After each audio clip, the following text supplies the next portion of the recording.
I want to take you back to Nigeria's political history, considering what happened in 1966 and the unfortunate coup, the killings and all of that. Is Northern Nigeria yet to forgive the Igbo nation? You see, forgiveness is divine.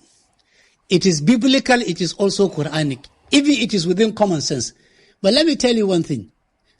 The northern crop, the entire north, are the most forgiving people I have ever seen on the face of the earth. Not because I'm a northerner, but I'll give you a reason.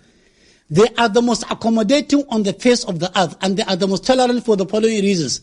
Number one, if we had not forgiven the Igbos for the killing of our officers during the 1966 coup, you wouldn't have had currently over 3 million Igbos in Kano pursuing legitimate businesses. All the shops they occupy in Kano are not on rent. It's owned by them. All the houses they occupy in Kano are not on rent. They are owned by them.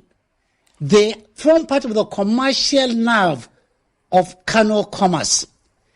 All the churches they have built in Kano, as at January this year, there are 4,980 churches fully certificated by Kano state government, owned by Igbos, presiding over, and they are living in peace in Kano. Ask any Igbo man if he has any threat in Kano to his commerce, to his life, to his living. Let me just come in here. It can't be owned by only Igbos. It could be other Nigerians, including Northerners, who are of Kano origin, who are Christians.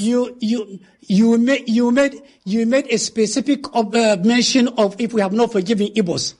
If you had said that, it is going to be an open ended, I can tell you, but I'm specifically answering your question. Go to Katsina. Churches are owned by Igbos. Businesses in over 600,000 people who are over extraction in Katsina are living peacefully. Go to Sokoto. Go to Zamfara. Go to Kebbi. Come to Kaduna. Millions of Igbos are all over the north. They are not even where. They are nowhere.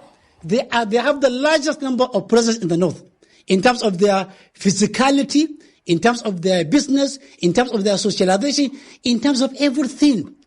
If we are not accommodating, if we are not forgiving, if we don't look other side, if we don't turn the cheek, they wouldn't have been here. We have turned the other cheek. If you tell us how many cheeks, we turned the right one, it was slapped. We turned the left one, it was snapped. We kept on turning the invisible cheek of love so that Nigeria can remain peaceful. North is very accommodating. It is very tolerant.